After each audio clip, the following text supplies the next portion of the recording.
It's interesting. I thought it really had a very interesting. The teacher had a very interesting way of telling the story. You know, there's an Antonioni film called Blowout. Oh yeah. And it kind of it reminded me of that. It was sort of that kind of meditation of what's real and what isn't. Yeah, and then sort of like.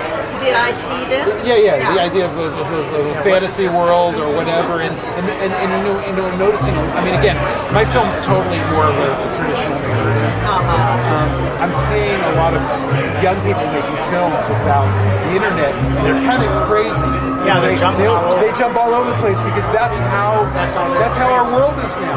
Everything, we tell stories from our phone. Yeah. Everybody's looking on their phone, and they look at the phone more than they look at the real world, and they get sucked into a different reality. On the bus, and I'm the only one actually looking around. Everybody else is like this. But it's thrilling meeting you guys. I was inspired by your story too. Oh, we love our number one fans. We love our number one fans. Can I get a picture of you guys? we are not. Go to that film because it's going to be a good film. Well, I hope so. It's always worked out that way. You know what's interesting? So great expectations. Oh no. Okay. You know what's interesting though is I didn't make this film. The film I made, I didn't make to make money or to sell it, or I didn't. My aspirations were not to be, it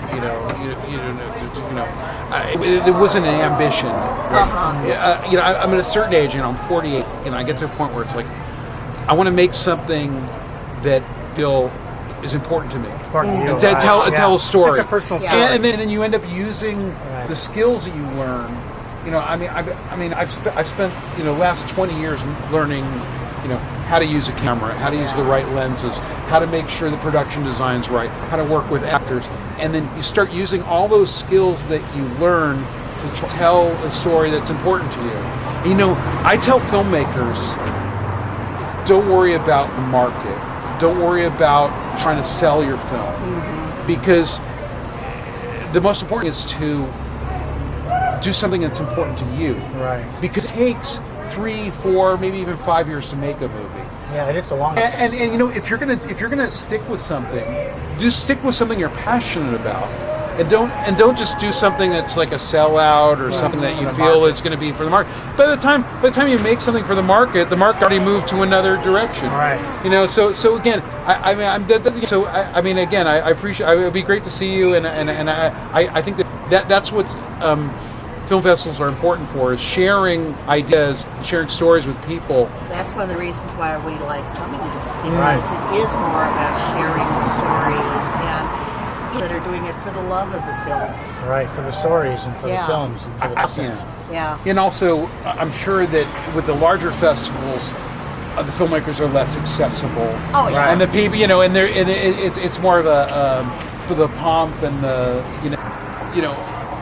it is about the business too. Oh yeah. A lot of times the studios are going to get behind presenting a film in a large scale area because they want to test market the film. They want to see how it plays. They want to see the reaction. They want to see how they're going to market the film. Yeah. And a lot of times they'll put a film in a festival so they can say, oh well, it skews for this demographic. Right. A festival like Stiff, they want to push boundaries. Right. That's what we're looking for. Something we wouldn't normally see. Yeah. That's cool. Yeah. It is. Enjoy it. And have you ever seen the movie? Actually, it's a documentary called The Aristocrats. Of course. Of course. Yeah. I've got a story to tell you about The Aristocrats tomorrow.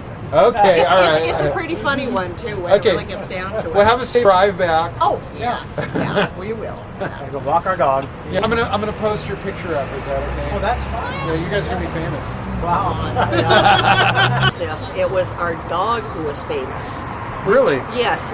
The one thing that we just truly loved about SIF was the Sunday Secret Festival. And for 4 weeks in a row at noon, they would show a movie that they could not announce what the movie was. Okay. You would just show up and they couldn't commercially advertise it. Or So it was a secret. A secret, and you actually For had to 500 people. yeah, you actually had to go sign forms and everything to get the passes. Yeah. And we were bringing our first Greyhound. We're on our third one now. Wow. Bringing our first Greyhound to this, and we'd park in the Seattle Central Community College garage Where it was cool. where it was cool, so we could leave him in the car while we were at this film. But before we do that, I would walk the line with him. Oh, walk the red carpet. And okay. The people would line up for like an hour beforehand yeah. to get seats. So there'd be a line around the theater And so an hour beforehand. So everybody she loved walked. Isaac. She walked him and he They visited all the people. adored Isaac. And then we lost Isaac. His name was Bud. We actually specifically got him about a week before the festival because we knew we couldn't show up at the festival without a dog. And he ended up, he was all over the internet because I had made him a fake pass. Oh, that's adorable. I mean, a dog pass that said not to be used for films, but he wore it. And so he ended up all over the internet. People would say, bring your dog to the film. He was the hit of the festival. We'd have people, and people would go, "Oh, hi, Isaac," or "Hi, buddy," and you know. He was famous. Yeah, well, greyhounds are so I can see them, becoming. I'm gonna look it up. I'm sure I'll see it. Probably. Buddy. Buddy. The actual aristocrat story involves Buddy. Awesome. Yeah. Thank you again. It was really glad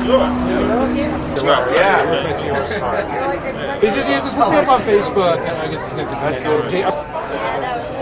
we're gonna do a bunch of festivals. Compound. Oh, cool. Awesome.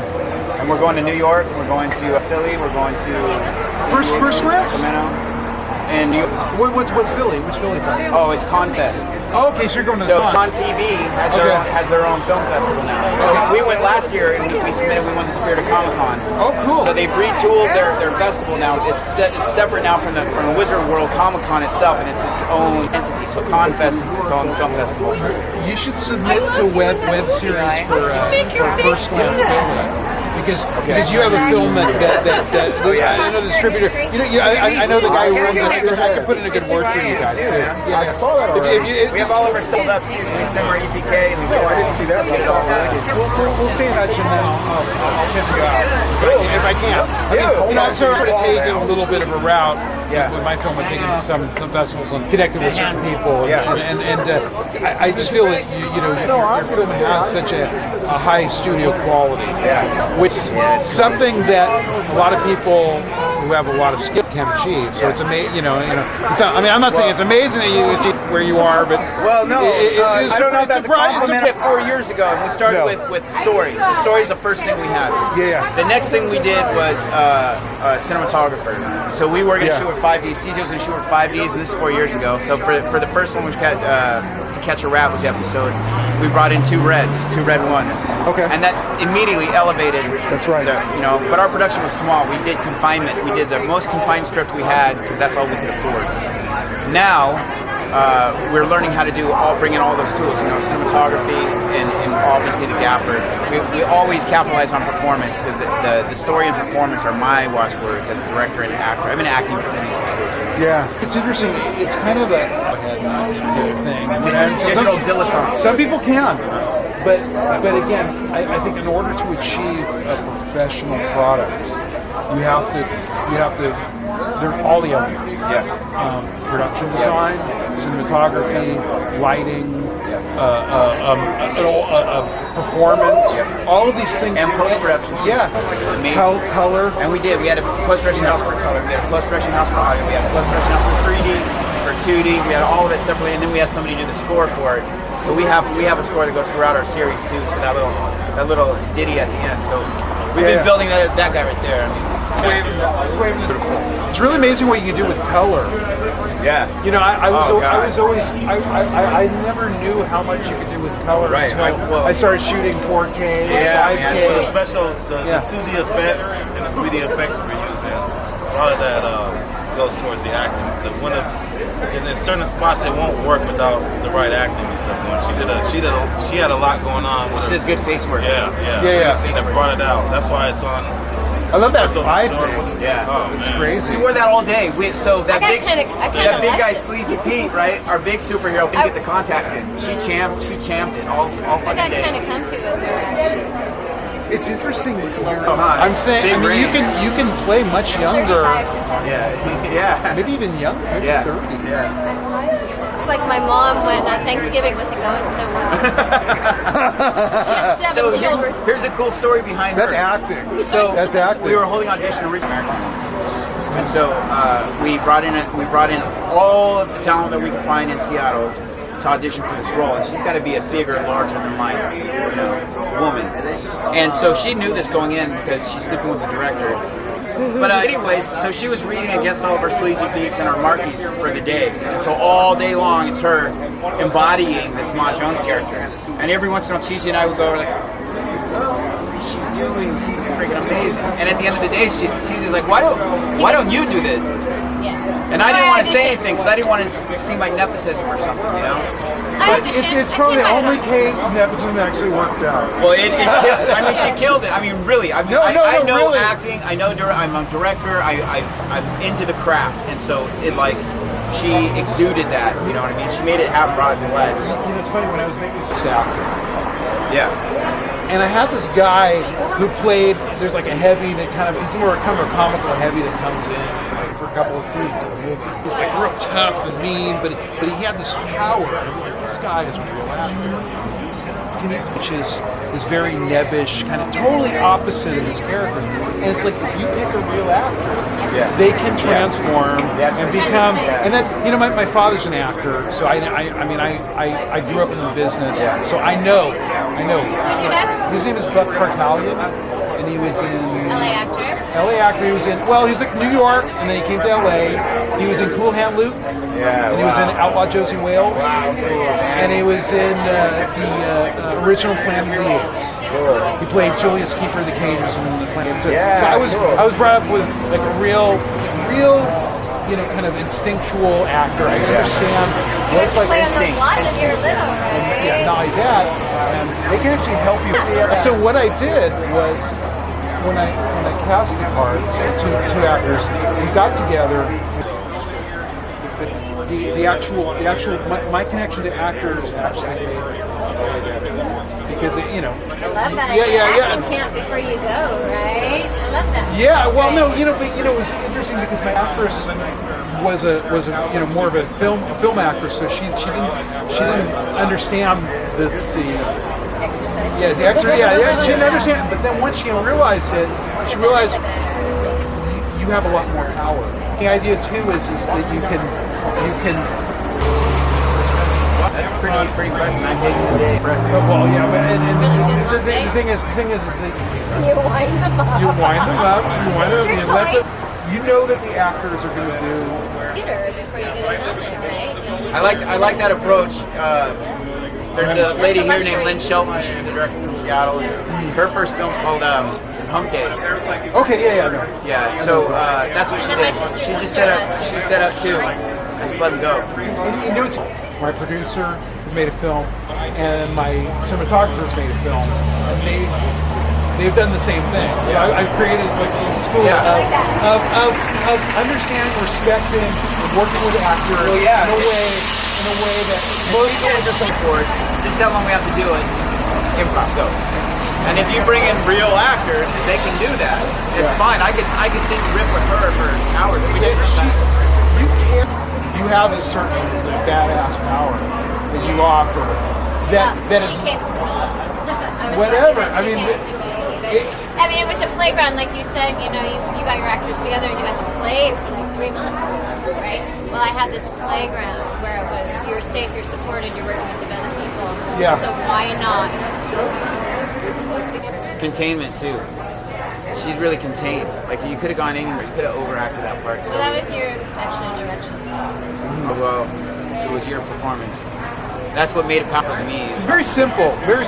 Yeah, for me, as a matter of fact, is they give you a little bit and then let your mind take care of it.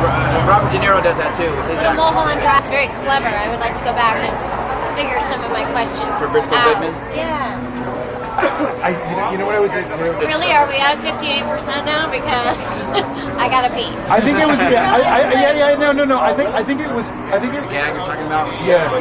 The book slowed it down. The book was like, how long is It this should have been movie? like 78%. No, it should have jumped. It should have jumped. Yeah, 25%. Do you want to walk through the truck with me? Hello.